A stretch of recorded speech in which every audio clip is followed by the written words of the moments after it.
Tewolde, and this is Making the Case. After a long and contentious campaign, Alvin Bragg has won the Democratic primary for the Manhattan District Attorney's Office after another top challenger, Talief Weinstein, conceded last week. Bragg will almost certainly succeed current District Attorney Cy Vance, but first he'll have to face Republican Thomas Keniff in the general election in November. If Bragg does win the general election, he will become the first black district attorney of one of the most prominent prosecutors' offices in the country. He will also take the helm of the criminal case against the Trump Organization, along with its chief financial officer, Alvin Weisselberg. With me now is the man himself, Alvin Bragg. Glad to have you back on, Alvin. So much for having me. Glad to be in discussion with you.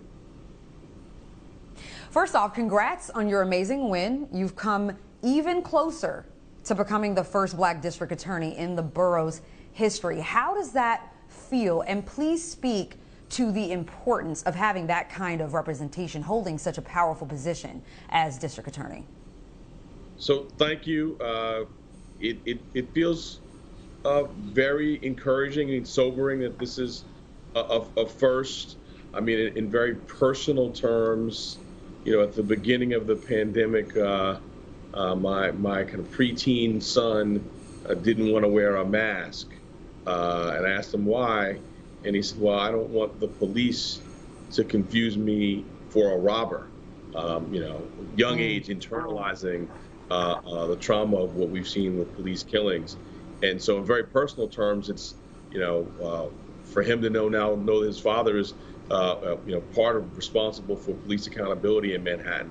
And of course, he's just an illustrative example that applies to all my Sunday school students, my Little League players, and to all children who can look at it and see a district attorney who looks like them. But more broadly than just the color of my skin, which I think is important, is the experiences I'm taking to the DA's office. This will be, I'm going to venture a guess, the first time we've had a district attorney who's, you know, been stopped at gunpoint by the NYPD. First time we've had a district attorney who's had a loved one live with him post-incarceration. The first time we've had a district attorney who's had a knife to his neck, a semi-automatic weapon to his head, and a homicide victim on his doorstep. So I think having that perspective and the 360-degree view of our system is one of the reasons I was elected, and experience I'll draw on as district attorney. Now, this really was a hard-fought race with 8 candidates. It came down to the wire with both you and Talief Weinstein vying for that top spot. Were you confident your campaign would pull off a win? You know, look, I know that's probably the politic thing. Most seasoned politicians would say that. I'm a first-time candidate. I was confident that our message was resonating, but I'm not going to sit here and tell you that, you know, I wasn't 1,000% that it wouldn't go another way. I mean, the other candidate you just mentioned, you know, spent about $8.2 million of her own money. That's a lot of money, and I think overall spent $12 million in the race.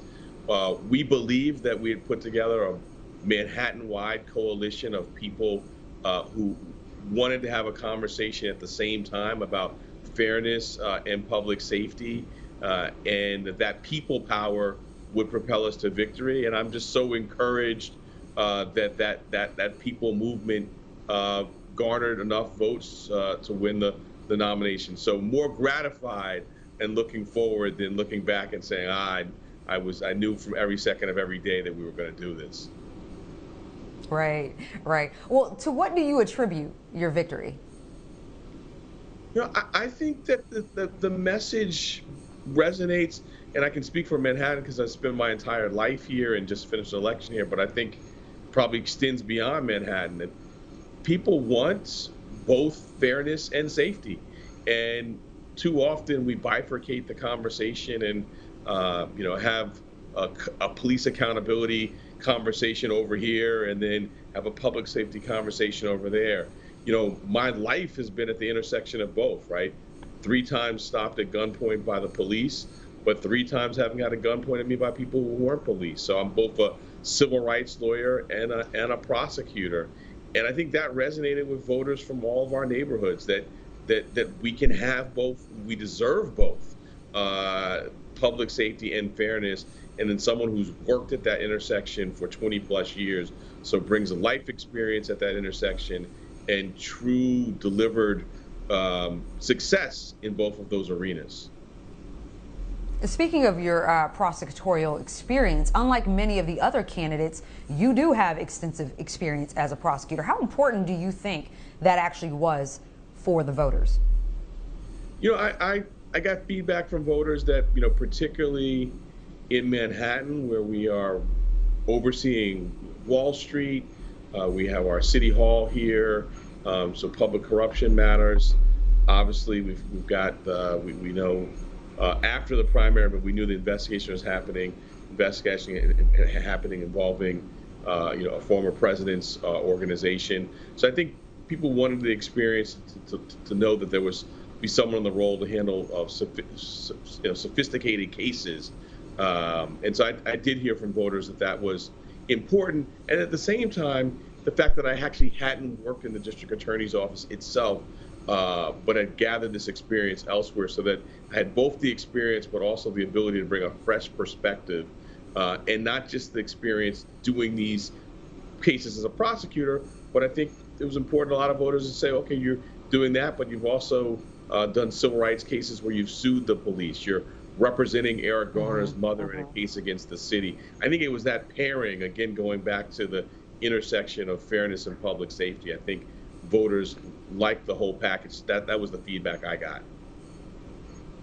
Now, during the campaign, you also spoke about your lived experience as a black man, something that you just referenced earlier, growing up in Harlem, having been stopped by police numerous times, and how this was a motivating factor for you to run for DA. That set you apart from most of the other candidates. How will it inform your policies as district attorney? Oh, it informed my career choice. I mean, after the first time I was stopped at gunpoint by the police, you know, I went to my pastor and my city council member, and we filed a civilian complaint. That was my first interaction with the system, and really, in large part, kind of set me on a path to law school. And it's really informed every step of the way in my career, my life experiences have. So, you know, when I've called police officers to the stand and when I prepared them, I'm asking questions not only as someone who went to law school and has tried cases, but as that same boy on the street corner in Harlem who was stopped, asking questions to make sure we're eliciting truthful answers and getting a lawful stop.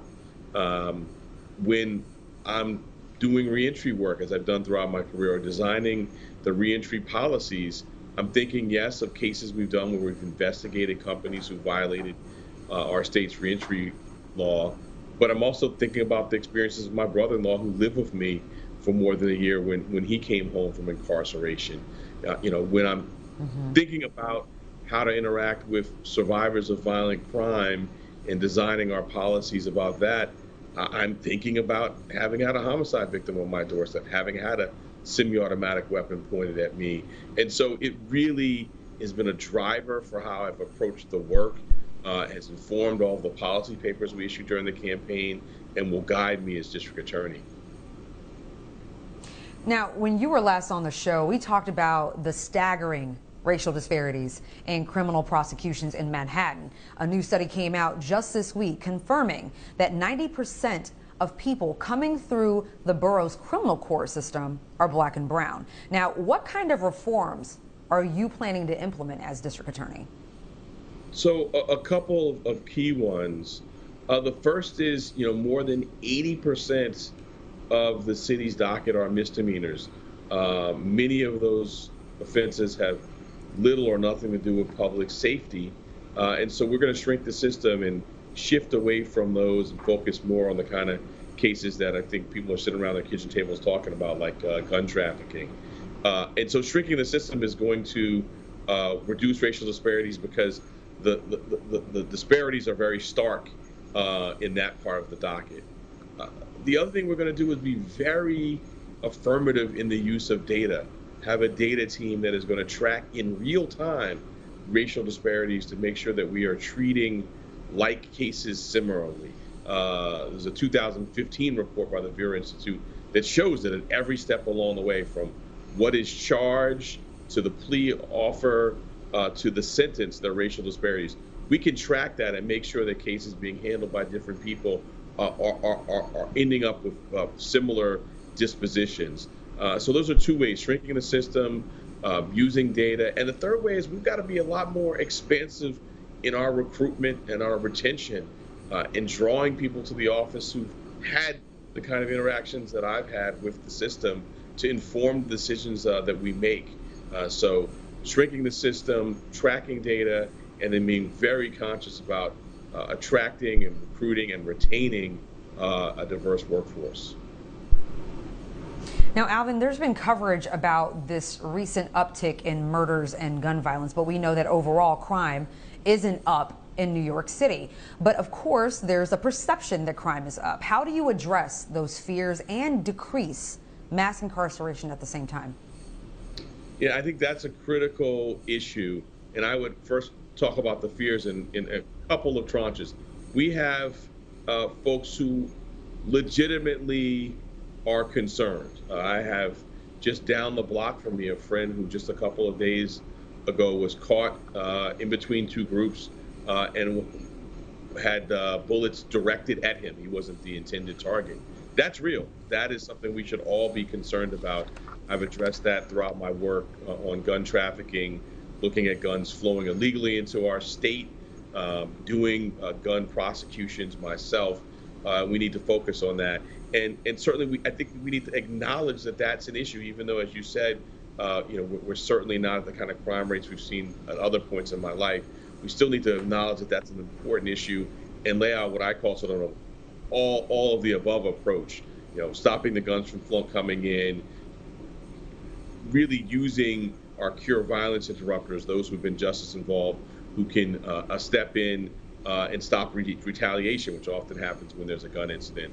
But then there's a second category of folks who, and this happens, I've already had this happen a couple of times since Ms. Farhadian and Weinstein conceded, which is a couple of outlets, including the conservative New York Post, making sensational claims, that I don't care about safety. And, so that kind of fear mongering, and it's not rooted in data or in the facts, we need to reject that and move towards a real conversation where people who are concerned say, let's talk about the data. Let's talk about specifically my plans to address safety. Let's talk about the work I have done.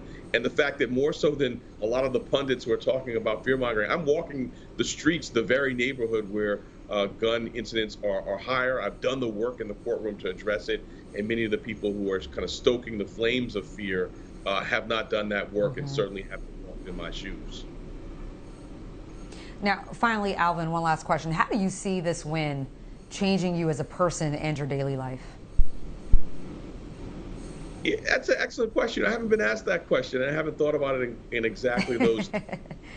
I've been doing work like this for 20 plus years now as a federal prosecutor, as the #2 lawyer in the New York State Attorney General's office.